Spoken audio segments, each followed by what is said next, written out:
So the future.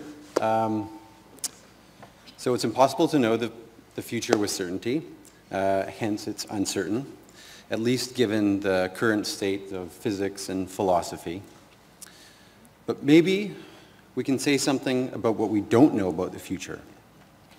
This is a well-known quote known as Amara's Law.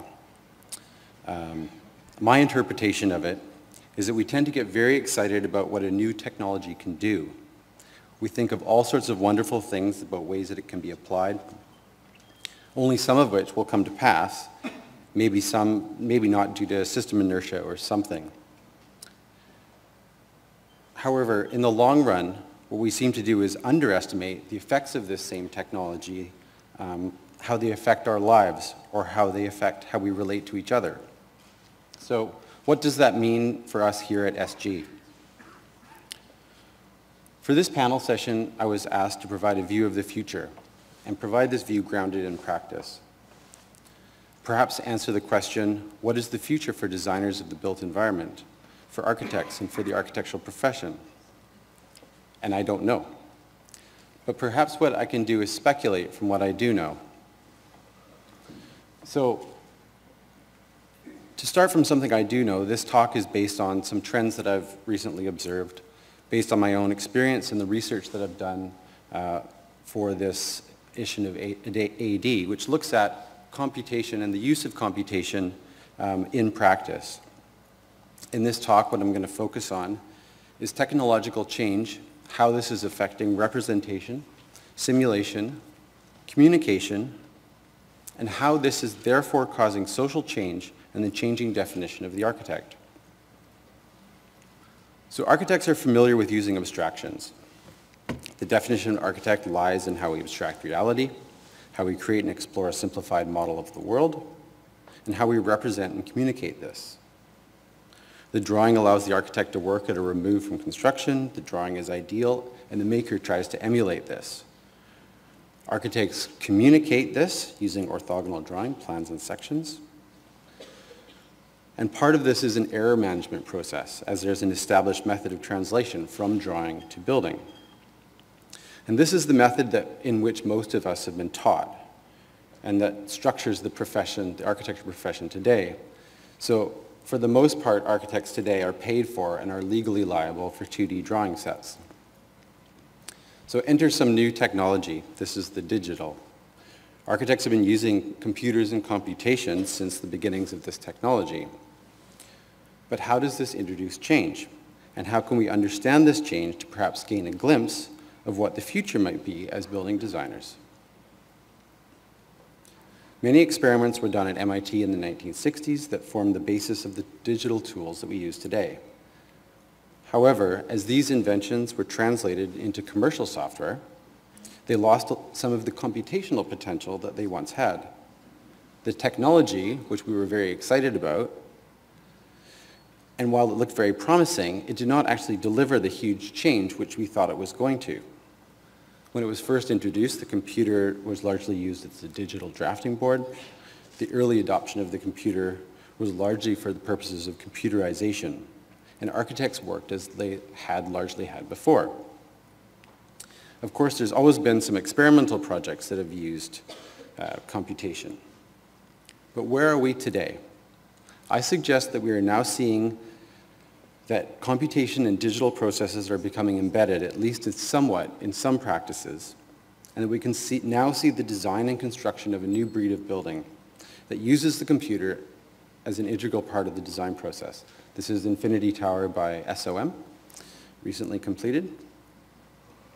So to go along with these buildings, over the last 10 years, I see that there's a new breed of designer as well that uses computation as a design tool.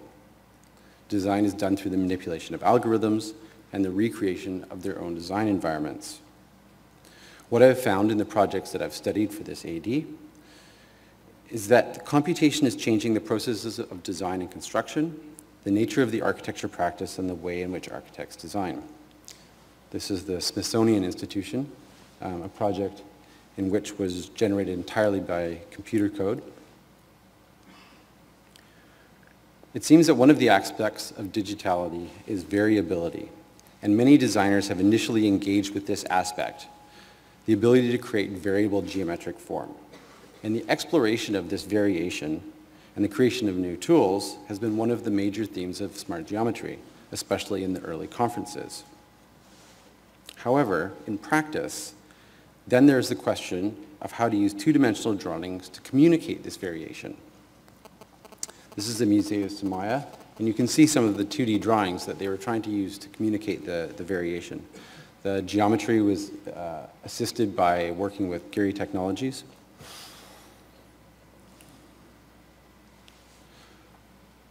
But what else is a mode of engaging with the creation of variable geometries besides form? With simulation, variability becomes engaged with performance. The detailed component can become variable as local performance dictates, informed by simulation. Jan Nippers, who leads Nippers Helbig Advanced Engineering, who engineered this project, sees the use of variation linked to performance simulation as the death of the iconic modern detail. So now there is no need to design one detail that gets replicated 1,000 times, but to design a system of variation that can then respond to performance. In this case, this also gives the engineer, here at the new International Terminal for Shenzhen, an increased role in the design process, not only with analyzing, but in the creating and defining of geometry, and with engaging with manufacturing. So the linking of computational design to computational manufacture is providing new roles and new opportunities for designers to state claims. Technology is therefore causing a social and structural shift and a redefinition of our discipline. Some small practices, smaller and more agile, are pushing the boundaries even further. Through controlling and designing the entire design process, they are able to integrate digital methods more intensely. They are beginning to be able to bypass the need for traditional representation and communicating directly with the machine. This is a project by Facet and Bruce Bell, and I see this as an example of integrated practice where computation is integrated directly into the entire workflow and as a new model of working. But in a larger practice, this is a project by Herzog de Meuron, computation is isolated into a specialist group. They try and link the computational design to the architectural design concept, from design to fabrication and to assembly.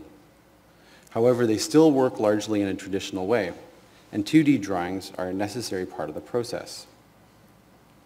But these are all created computationally. So this is a 2D drawing that communicates what they call the barcode, or the rules that generate the facade. Then using a computational script, they generate the two-dimensional drawings, which then they give to the fabricators who construct the project. So technological change is changing how designers organize themselves. From the offices and projects that I studied, there seems to be 4 general ways. One is the internal group. Here you see an image of the Foster & Partners Specialist Modeling Group. These internal groups often link to other embedded people within the office. There's external groups such as Behr-Happold Smart or Gary Technologies or Nippers Helbig Engineering, or examples of integrated practice like Facet. A 4th kind is the designer software developer who develops software and design tools as part of the design process.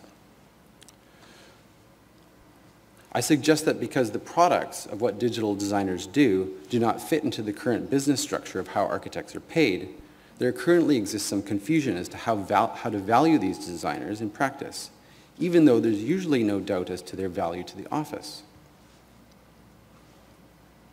As designers, one of our key tasks is the prediction of what a building will be like, both in terms of its performance but also its atmosphere when it's built. Simulation is the observation of a system over time, and it allows us to predict performance to a higher degree. By performance here, we don't necessarily define it in the analytical sense, but it could be in a creative way: thermal, acoustic, visual. These dimensions must be explored not just to meet minimum standards, but also to find potentials that exist within the evolving solution space. However, By using simulation, this brings up the use of this technology about how we draw and what we draw. And this, therefore, influences how we think. This is Thomas Deacon Academy, another Foster and Partners project. Though in this case, the work done by the specialist modeling group was largely geometric, Bureau Happold, who are our engineers for the project, coordinated the performance analysis. Here, simulation was carried out by Bureau Happold's SMART team using their custom SmartMove software, which looked at the evacuation strategies through agent modeling. At SOM, structural simulation and optimization is carried out by both their architects as well as their engineers. So Black Box Studio, which is an internal group within the office, is collaborating with scientists at University of Illinois to develop new design tools that integrate these simulations into the development of complex design processes that generate new structures. So in this way, they're sort of staking new claim within the office in terms of their design responsibilities. As Yanni Lucas suggests, it is not simply enough to talk about these technologies in terms of one person at a machine, but understanding the implications of computer simulations requires a broad view of how they affect systems of relationships. Simulation and the requisite geometry generation and representational structure creates a negotiation of roles and responsibilities. So computational technologies not only affect design, but can reform social relationships and responsibilities. Dennis Sheldon, who's the head of Gary Technologies, and he was an expert in complex geometries, when he talks about the future of computational tools, he doesn't actually talk about the geometry of his buildings, though those are no doubt complex.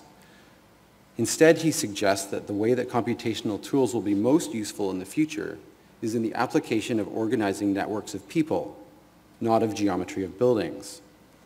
So perhaps it's this topology of this complex web of relationships that is the most demanding task that may emerge as our greatest challenge. This is one of his projects. So to return to Amara's law, given these observations, what is it about technology that we overestimate, and what is it that we underestimate?